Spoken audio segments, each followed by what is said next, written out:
Thanks, everybody. Thanks for coming. Kind of an interesting topic, so I'm sure many of you are here because you want to know more, or you're already managing it, or you're worried about managing it. I run several support groups, and so I went over this in my support groups in the last couple months to get suggestions and asked my group attendees, what would be important to you? What would you want to know, and what would you want everyone else to know? So we're going to talk about some of the things that have come up. So just first, the disclaimer. So this information provided is mine, and it's just for informational use. So I am a licensed clinical social worker, but that in no way makes me an expert. So just so you know, obviously, please talk with your doctor, and I always suggest people consult with their primary care provider, neurologist, or other healthcare specialist before making any major changes.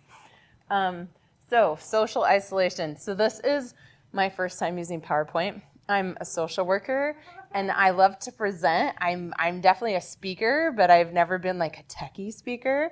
So my slides may be really fun and just have 2 words on them, and so it's just to help kind of guide our conversation. So I want to talk first about how does social isolation impact us? And just kind of, I was looking up online about it. So social isolation during COVID has definitely been on the rise, right? And I think we've seen that in all groups of people. And a lot of people have said they felt isolated. So as a mental health professional, most of my clients have experienced that. And people have come to see me because they've been experiencing that. So I looked it up online, and according to rush.edu, the research has shown that chronic social isolation increases the risk of mental health issues like depression, anxiety, and substance abuse, as well as chronic conditions like high blood pressure, heart disease, and diabetes. And it also raises the risk of dementia in older adults. So it sounds like Huntington's disease can be symptoms of social isolation as well, creating a double whammy. So a lot of these symptoms can also be chronic symptoms of HD. And I thought it was really interesting because I'm like, well, how do we decide what's causing the problem? But realistically, can the solution to one impact the other? So I think they're very connected. And I think that managing social isolation could possibly manage some of the other symptoms as well a little bit, right? It's not going to fix everything. But I think that it could make a difference. So I was kind of thinking about, I was listening on the radio the other day, and they were saying that one of the big universities like Harvard, Stanford, one of those had done a research study that 20 minutes outside breathing in the smell of foliage could decrease anxiety by 70% for the day. And I was like, no wonder I want to sit on my back porch all the time. And like when I work from home, I have my clients in my ears, and I'm like, hey, it's HIPAA, it's okay, we're outside, no one can hear us, because I'm like, I've just got to be outside, right? So it's been interesting to kind of think about like just those things that we naturally attune to. There's a girls' camp my daughter attends, and we were getting prepped for something, and so we had to go up to the camp to do some letterboxing. I don't know if anyone's done letterboxing. It's kind of like a outdoor scavenger hunt with clues, and so they were like, oh, we can give you a satellite map. I'm like, oh no, we got to see where the rocks are, and so we drove up there, and the girls and I were talking, and I told them about the study, and they said, oh, that's why I love being at camp. I always feel so relaxed at camp, right? And I was like, yeah, so isn't it interesting that just like being outside can change our attunement to anxiety, right? So I want to talk about some of the social isolation causes, right? And we kind of brainstormed this in my support groups to really see like what is happening that is kind of increasing this, right? And there were some specific things, obviously some related to the disease, and we're going to look at that. So after talking with several support groups, here are some of the things we came up with.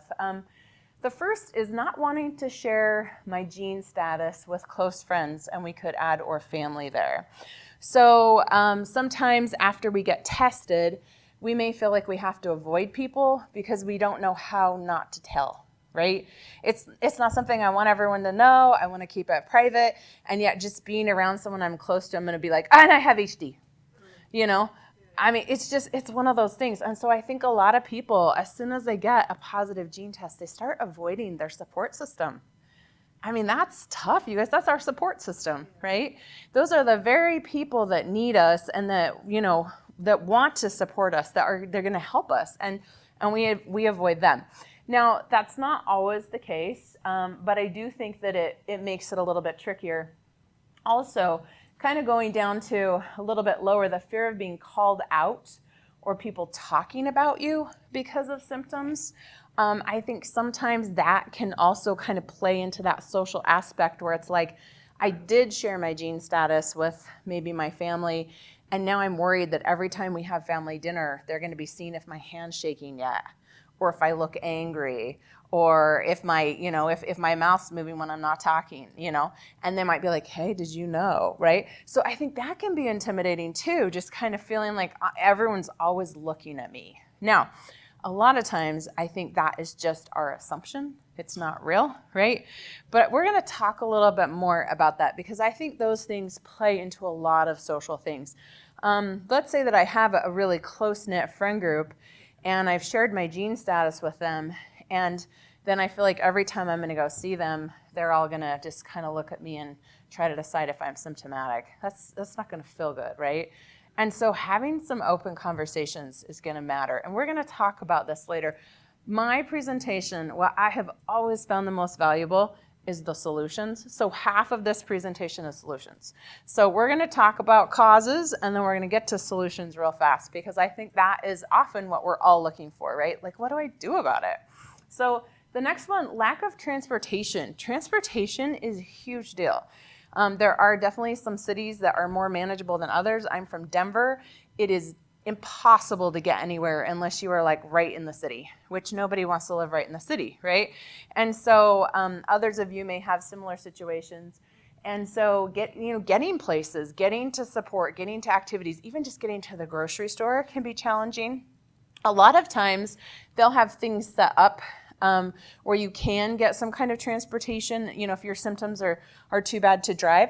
But sometimes even our income changes, and that can impact our ability to own our car or have insurance or, some things like that. Maybe we're just not feeling comfortable driving anymore, right? And so I think that also kind of changes how things are. So lack of transportation, family estrangement. I know everybody's familiar with this, and this is a really tough aspect of HD, is that often it tears families apart. It either brings us together or it tears us apart, right?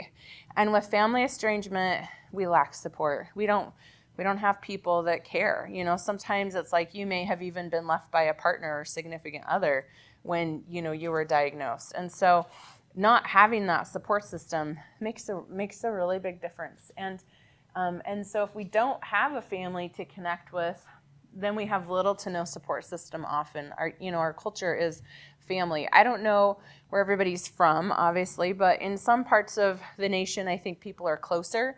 Denver tends to be like a big melting pot, and so I feel like people move to Denver and make friends there, and they're like, oh, these are my local family, right? But they're just friends.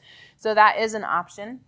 And often we can build a support system. I get a lot of calls from really fantastic people who say, I've taken in this person with Huntington's that was a friend of a friend, and now they're at this point, and can you help me find resources? And I'm like, oh, wow, isn't that awesome that they built family, right? In a lot of ways, they built connections, but that doesn't always happen.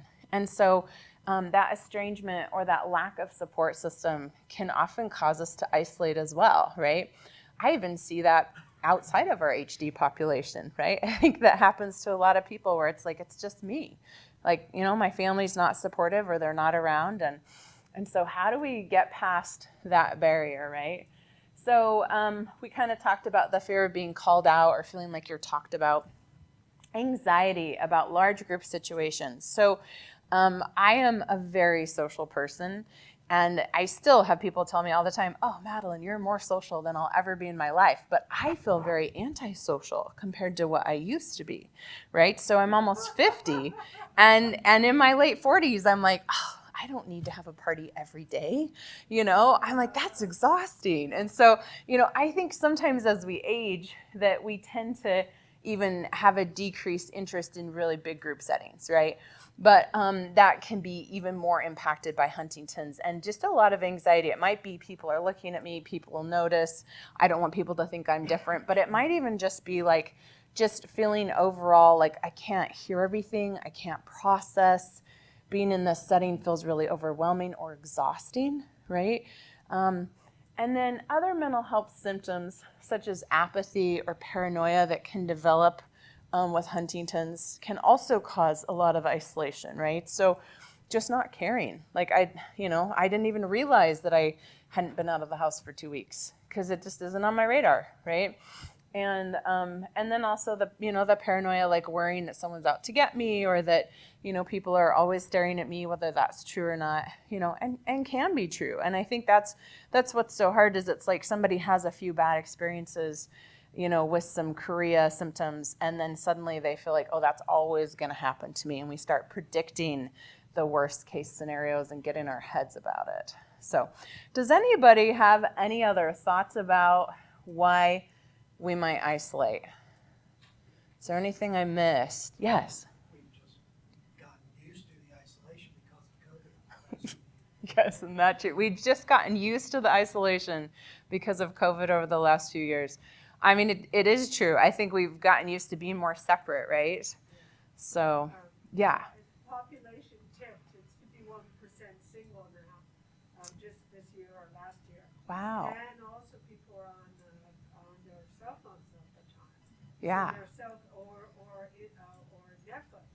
So they're self-isolated. And even before COVID, I heard friends tell me that they weren't going to weddings because it was like too much of a bother. They were already like going inside. Yeah, so population tipping, more people are single than are married. And then also just a decreased interest, right? So it's funny that you say that because I had a friend similarly say, oh, I love just being able to send a gift and I don't have to hassle with showing up at some reception for somebody, And I was like, what? I love showing up, So all those introverts out there are like, yeah, where's my book, right? The interesting thing, though, is introvert or not, we still need social connection. We are born to connect as humans. It's really important. I was thinking about it, dogs have a lot in common with us, and anyone that joins my support groups online knows I have dogs because they're always in my face. And it's so funny because I had two, and one was getting really old, and so we kept one. Well, we got another one so that my one wouldn't be alone when the big one died. So the big one died, and so now I have the two little ones, and they're like best buddies, And I always just think like, what would it be if they didn't have each other to hang out with, and how sad that would be. Oh, I forget I have a mic right there. Sorry. Anyway, and so but I feel like it's kind of the same with us. Like sometimes we don't realize how much we need that connection until we reestablish it, and then we're like, oh, that felt so good. So during lockdown, Denver was shut down for about 2 months from March to May. And as I said, I'm a really social person. And about week 4, I thought I was going to die. And I even had people in my house, right? But I was like, I'm so alone. And the phone is just not the same for me. And just randomly, a lady that I'd known for a long time and was friends with, she ended up passing me as I was walking. And she said, oh, when do you walk? And I was like, oh, I walk right here every day. And she's like, oh, I'll start meeting you. And so we would just walk on the separate side of this road and formed this great bond and this connection that we both really needed. And it wasn't until I was doing that every morning and feeling so much better that I realized how much I had been missing it, right? And I was like, oh, I've craved this. I've needed this. This is important to me. So I think sometimes we get in that place of apathy where we just don't even, we don't care until we get it. And we're going to talk about that, how sometimes feeling that difference can make us more invested in looking for those opportunities, right? So understanding why. So kind of recognizing why I'm withdrawing. So I think the first step to change is seeing a need for change, right? So recognizing that we're socially isolating and why can help us also often, help us problem solve. So I really think about this from a mental health perspective, which is my clinical background. I've often talked to people about, well, what do you do now, right? So it's like, I've changed, I'm feeling better, now what, right? Or, oh, I recognize this is my problem, now what? Okay, so the first step then is to figure out what's different. So you brought up, it's just become habit, right? Or everybody's got their AirPods in because we were all maintaining distance. I've noticed that at the grocery store, people still won't even make eye contact with me. I'm like, looking in my eyes is not going to give you COVID, at least as far as we know, And so, I mean, seriously, right?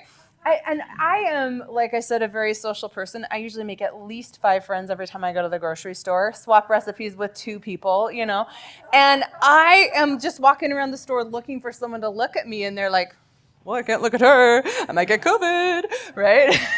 So it's, I think it's kind of one of those things where it's like we have to evaluate what has changed.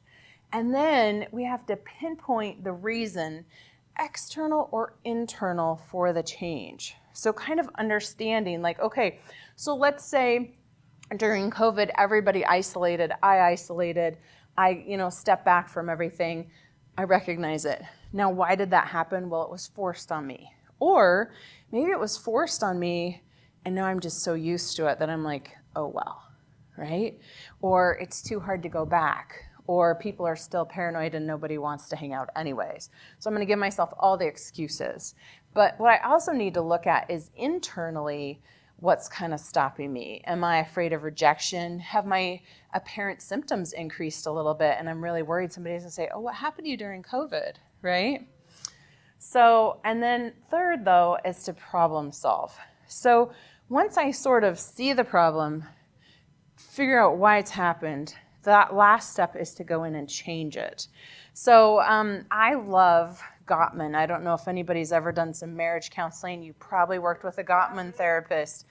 They're great. So Gottman and Gottman, they're in the far west coast, so wrong coast, but they have a love lab, and they have people come in and they stay overnight and they have them talk about some conflicts in their relationship, and they monitor how they fight. And then they give them feedback on whether or not they're going to stay together, right? Well, Gottman has a ton of great relationship handouts. And one of my favorite is called The Aftermath of a Fight.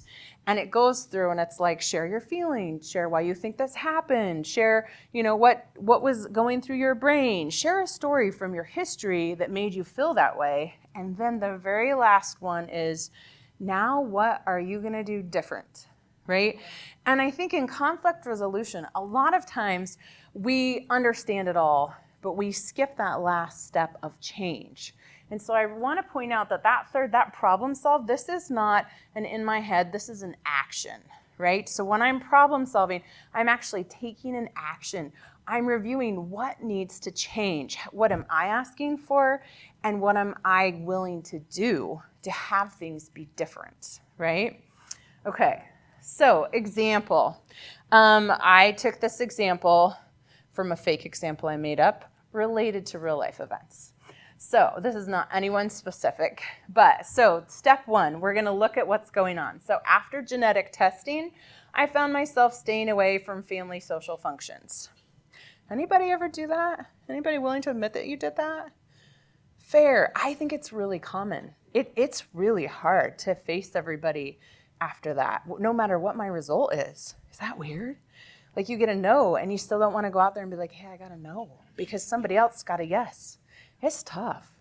So step 2, upon reflection, so remember this is where we're figuring out external, internal, what's happening, right? I realized I was concerned that those who knew my gene status would start to look for symptoms in me, right? So it's like my family knows, here I am, I'm going out in the big world, and they're going to be like, was that double sniffling over there? Is that a tick? Right? I mean, did she drop that piece of cake? just dumb stuff that anybody could have done, and it's going to happen to you, or it's going to happen to me. My shirt barely remained white today. And, and I think, okay, so does that mean automatically people are going to assume this? Well, maybe, but that's where we're going to go to step 3.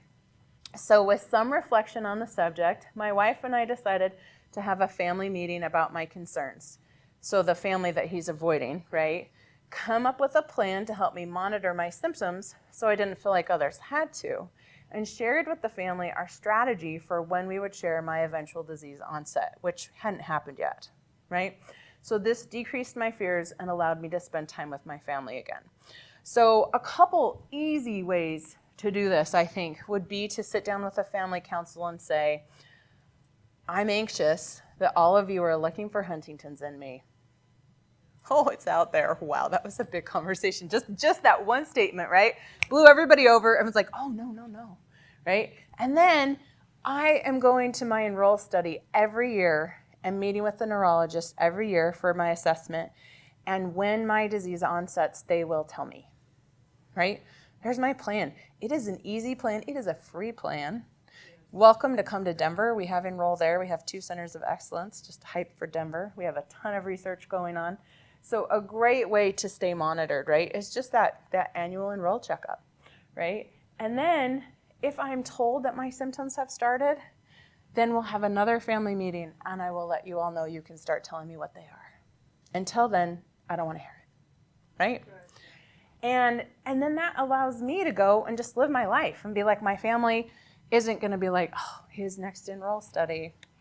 They're going to be like, oh, if he had it, he would have told us. We're good. He just dropped a piece of cake. Anybody drops a piece of cake, right? And I think that's just kind of a really simple example of kind of how to problem solve some of those things that come up that sort of stop us from interacting, right? So like I said, I love solutions. So I thought this was really good too. So Jimmy Dean says, I can't change the direction of the wind, but I can adjust my sails to always reach my destination. So we cannot stop what's happening. We're doing everything we can, right? Some amazing study stuff at lunch I'm super excited about. I have lots of folks in my chapter that are enrolling in tons of research.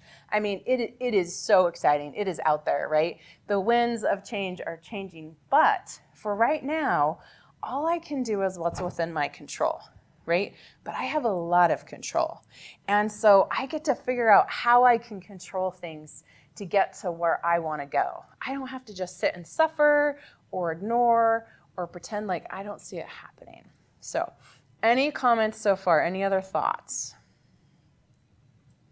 We're all on the same page. Everyone's really excited for the next slide. I knew you would be. This is the best part. Okay, so these solutions are real. They have been practiced by people I know. So we're going to talk about it. I'll give some examples. These were some things that people in my support groups shouted out and came up with and said that they used. And I really connected with a lot of them. Some of them are definitely, therapeutically aligned and stuff. So like I said, though, well, I didn't say this, but I'm going to say this. Not every solution may be valuable for you. That's why I have like 10.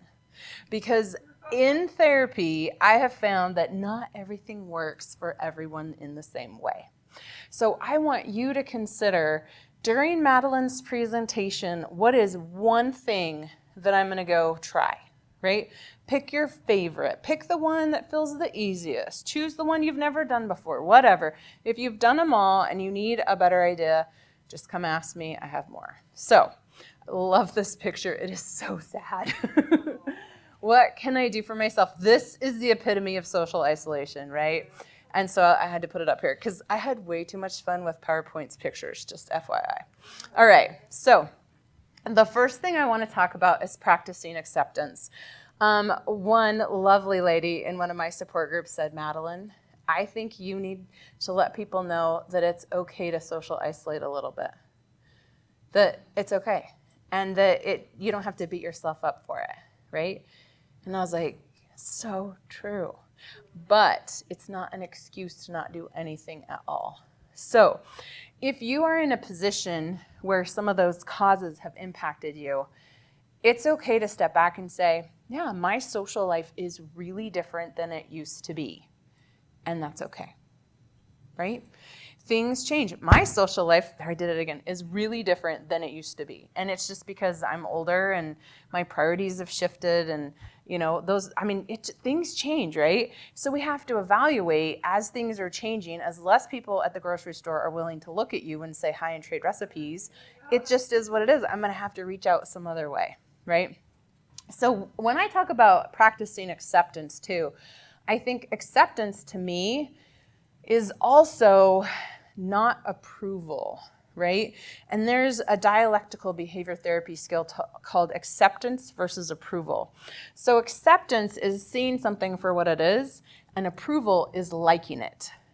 And notice the versus, right? It's like Broncos versus another team, right? We're not on the same page there. And so I think that's what's really important, is that practicing acceptance does not say, and it's okay. It just says it is what it is, right? I am isolated. I am alone. I am lonely. I am home way more than I ever was. That it is what it is, right? So any questions or examples about practicing acceptance?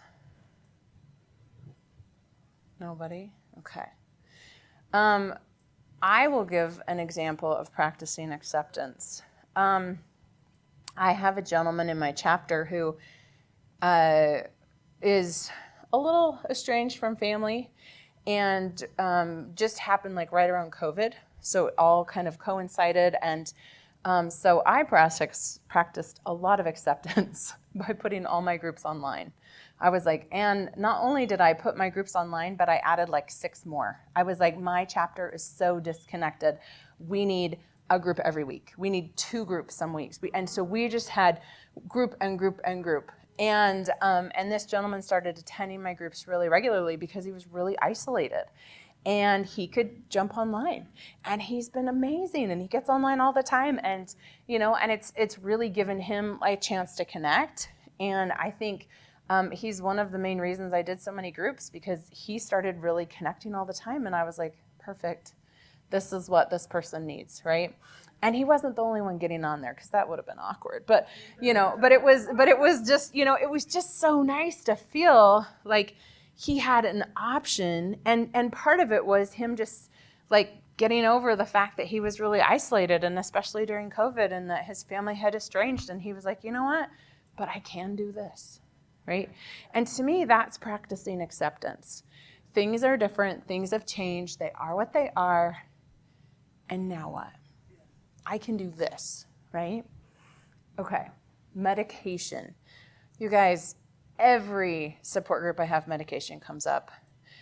Every presentation I do to nursing homes, medication comes up. It is amazing. Even though there is no cure, there are so many great drugs out there. And I have to tell you guys, as a social worker, people come in, they're like, do you think I should get on medication? I'm like, oh, no, let's wait. Let's do this, and then we'll talk about it, right? I'm not a prescriber, but I'll let you know if I think we're not making enough progress therapeutically. But with Huntington's, I'm like, oh, you don't feel good? You should go talk to your doctor, because it's amazing. And I hate to see anybody suffer longer than they need to, right? I really recommend medication, and especially just for social isolation, for that anxiety, for some of those feelings that come up. Those are really treatable things. And so, even if you are whatever that new one is, phase 0, even if you've only just received, or let's say you're getting tested even, and you just are feeling super anxious, you can take some medication for that and get through that, and survive it. And that is super important. The other thing about medication is that medication can change significantly for people with Huntington's, because the brain is changing in ways we don't know, right? So most people with anxiety can get on a medication and have a great experience, stay on the same med, same dose, 7 to 10 years. Not HD, right? If you aren't feeling the way you were feeling last year, go back in. Be like, hey, I'm not feeling as good as I was feeling last year. How are you going to help me out, right? I mean, that's all there is to it. Your brain has changed in a way that we aren't anticipating because we have no idea how everyone's brain is changing differently, but we know they are because everyone has different symptoms and different things happening. So in this instance, I highly promote consulting with your doctor or neurologist, and specifically your HD expert, around help me feel as good as I can, right? Do not suffer in silence. So the pat answer. So I love the pat answer. Does anyone know who Pat and Pat are from Saturday Night Live? Because you're old like me, or you're just kind of quirky. So to me, the pat answer is the answer that I have memorized. And I am going to give anyone who asks this answer first, right? Because then I don't have to think about it. I don't feel on the spot. I'm not trying to decide what I should have told Susie that I didn't tell Jenny. I don't have to evaluate how close our friendship is, any of that, right? I have the pat answer. So the pat answer is, oh, thanks for noticing. Yeah, I'm working with my doctor on that. Or, I so appreciate that you care. Don't worry, I'm good, right? You can have whatever pat answer works for you at whatever level you're at with things, right? But coming up with an answer that helps take some pressure off of you, that is always the same. So let's say that someone asks me that I really do care about and I want to share more, I can still give them the pat answer, and then I can give them more answers, right? But it just gives me that chance to sort of step back and evaluate, how much do I want to share? How much do I want to tell? Do I even want to share or tell? So I have a lot of my folks that are going through divorce or something like that, and they're like, I just don't know what to say when people ask me. And we come up with the pat answer. And I was like, this is what you tell everyone. And then they're going to go tell it to everyone else. And then everyone's going to have your answer, and you're not going to have to worry because people will quit asking you. Right? So the pat answer is genius. Now, it's going to differ for everybody, kind of depending on how much you want to reveal in that answer. And I always recommend being authentic to self, right? So your pat answer should be about you. It shouldn't just be like a generic answer, right? But it's like, one of my clients is way more personal than others, and so, maybe their pat answer would reveal more information, right? Whereas another very private client would not want to reveal anything, And so I want you guys to think about, what is your pat answer when you're in a social situation that might feel a little bit intimidating, you're worried about someone asking a question or making a comment. What are you going to say? What's an answer that's authentic to you that takes that pressure off, right? That can literally just be one sentence, 2 sentences, and that person feels like, oh, they got an answer. It could be, I don't want to talk about it. Right? And that's your choice. That if that's your personality, that is okay. That's an okay pat answer, right? Turns people off real fast, right? So I think about, what do you want to kind of have in mind so that you are feeling more confident and comfortable. That's what's important about the pat answer. And like I said, it doesn't mean that later I can't give more information to someone, right? But it initially takes that edge off that conversation and kind of lets people know, like, that's the answer, right? Anybody have a pat answer that they already use? I'm always open for good ones. Anybody heard of the pat answer before? Yeah, it's a really good one to have in your arsenal. It is so good because it just takes that edge off every time. Okay.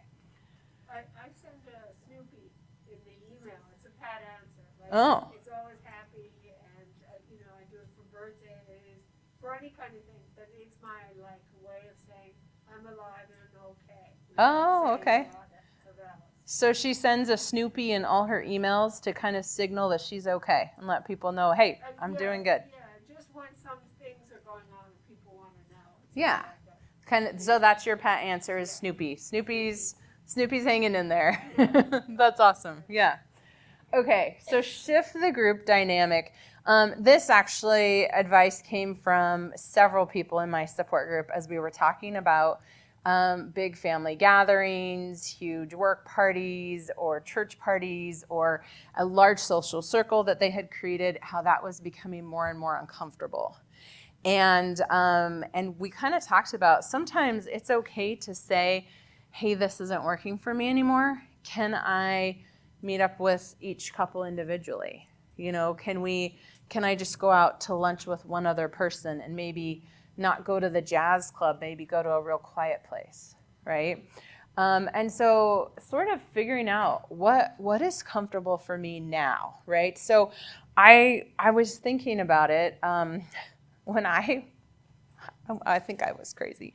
When I was 27, I decided out of the goodness of my heart to do a charitable fundraiser for the food bank, at which 2,300 people attended. And we raised a crazy amount of money and food and all this stuff. And I mean, the streets were just lined with cars for miles, and it was seriously out of control. I lost my voice. I don't think I could talk for like a week afterwards. And I think I lost my mind. And I was thinking about that the other day because I was asked to maybe consider doing some fundraising. And I was like, oh, I could do this. And then I'm like, oh no, I could never do that. How did I ever do that, right? And so even recognizing how much I've changed, right, in those 20 years, where before I took that on for fun. No one even asked me to do it. I was like, oh, this will be so fun, right? And now I'm like, oh, you're going to make me? And just looking at our different attitudes. So when we talk about shifting the group dynamic, some of that's going to really be normal, right? People are going to change a little bit. But I want you guys to think about, what is a setting that would be more comfortable? Maybe instead of having 10 friends over, you have 2, right? Maybe instead of going to a club, you go to a quiet restaurant. Maybe you just go for a walk. Maybe you go for a drive. If your walking's not doing great anymore, right? So it doesn't have to be what it's always been. And it's okay to have it be a little bit different, but still have it be really good, right? I know that the group dynamics have shifted dramatically with COVID. And because of those shifts, I think a lot of people are a lot more isolated than they used to be. And so people are more comfortable getting together in smaller numbers anyway, right? So this actually might be to our advantage for those that are sort of struggling, with how do I connect again? Well, connect with 1 or 2 people, do it in a public setting, meet at a park on the bench, whatever, find out what works for you. Try a couple of different things and see what's the most likely to attract your attention, right? All right, rituals. So I'm not a very flexible person. I love rituals. I have to do exactly the same routine in the shower. I mean, it doesn't bother me if I don't, but I'll forget things. And so I'm very much a do this, do that. I water my plants on Monday. You take out the trash on Thursday. I like that kind of stuff. So rituals are really great for getting out. And there are lots of different ways to have rituals. Maybe you join a social organization like the Kiwanis or the Lion Club, something like that. Maybe you're part of a church congregation where you're attending, services weekly. Maybe you just have like a smaller organization like a book club or a ladies' lunch, or guys' night out or something that you do. But having something that happens on a regular basis that we consistently attend can really help us to decrease isolation. Just getting out, just, whatever it is, just having something that this is what I always do on Friday morning. This is my Saturday night plans every week, whatever it is. And those rituals are going to just happen. We're not going to have to worry about them. We're going to just do them. They're just in the schedule. That's what we do, right? Coming to convention every year, right? My first convention in Boston, I met a couple that had come to conventions, I think, since they'd started. And they were like, this is what we do. And because we're really isolated, they're like, every year we come to convention and we go to the Center of Excellence. And that's how we get out. And that's how we connect with the community. I loved it. I just loved it. And I thought, what a great tradition. What a way to, stay connected, right? So whatever our rituals are, kind of thinking about what are the things that are really important that are going to motivate you to get out of the house and to connect, and in a place where you're going to feel comfortable. And to me, that's what a ritual is about. A ritual makes us more comfortable, right? It's a steadier, it's just good. So planning ahead. I loved this one. I had a lot of people in one of my support groups suggest things about planning ahead. Things such as, I'm going out to lunch, looking at the menu at home and already deciding what I'm going to order so that I don't feel on the spot when I'm at the restaurant. And I could even write it down or have someone write it down for me or text it to someone that I'm with so they can order for me, right? My daughter always wants me to order for her. She's like, Mom, will you just order for me? And I'm like, sure, I don't care, and that makes her more comfortable. So it's like, okay, so figure out what you want to order and get somebody to order it for you so that you're more comfortable, right? I loved that. Also transportation, right? We talked about, there's a lot of transportation services available to people who don't drive. And, once you get to a later stage in Huntington's, like maybe mid-stage, where you're not driving, you're not as mobile, those services are often free in our communities, but you have to plan ahead. You have to schedule them several days in advance, and they have specific, pickup and drop-off times and things like that. And they only run during certain times, but they are available. So knowing where I want to go and setting that up in advance can really benefit me in getting there. Yes. And opposite, one thing I do, I'm type A, and whenever I'm going somewhere, I don't know the Google feature of where you can drop the person and do the 360 view. Oh. So that you know, go into like a parking deck in an area you've never been, you can drop it and know, what you're gonna more than likely see. Love it. So she suggested that when you're going somewhere you haven't been, you drop the pin and then you go do the 360 view of the area to kind of recognize it when you get there, to see the street or the parking, or just to know, what it looks like. So you're like, oh, here I am at this place. That's an excellent idea. I love that. Yeah, I think there are so many great ways to plan ahead to reduce worry about getting out, right? So whether it's transportation, meeting a friend, planning my menu in advance or my meal, things like that. All of those ways of planning are going to help us be more comfortable, right? They're going to decrease the anxiety around getting out. So, okay, what can I do as a caregiver? So I know that some of you may be in here thinking, I'm going to tell so-and-so to do this with me or for me or whatever, right? So I think the only difference as a caregiver, besides just helping whoever you're assisting with the things we talked about before, is kind of being their accountability partner, right? So even if you're a caregiver from a distance, like let's say you have a loved one that's in the long-term care placement. Maybe together you guys set a goal that they're going to actually eat at least one meal in the cafeteria every day. And then checking in with them. Did you make it to the cafeteria today? How did it go? Were there any barriers? How can we fix them, right?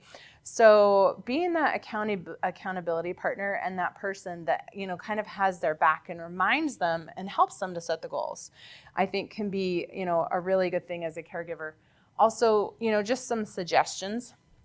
And then being present, just showing up, even if it's only once a week, maybe it's a phone call even. It might not always be in person, but sort of figuring out what can I do to, offer that support so that my loved one isn't as isolated, so that they have that connection that they're looking for and they're able to get out.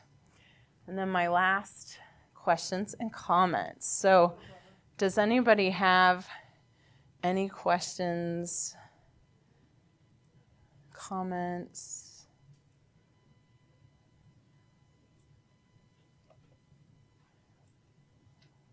When I was first diagnosed with Huntington, I was trying to learn a new sport every year because I'd never been athletic.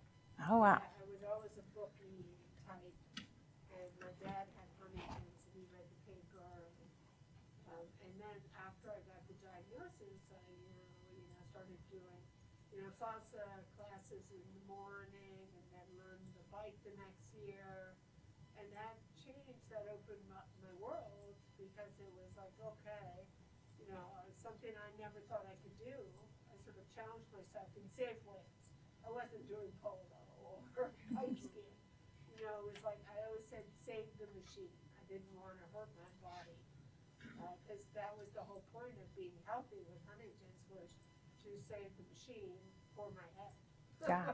So she said that she decided to challenge herself with learning a new sport every year after she got diagnosed with Huntington's to just practice new motor skills, learn new things, improve memory and strength and focus and all those things. I think that's such a fun idea. Yeah. Anybody else? What are some?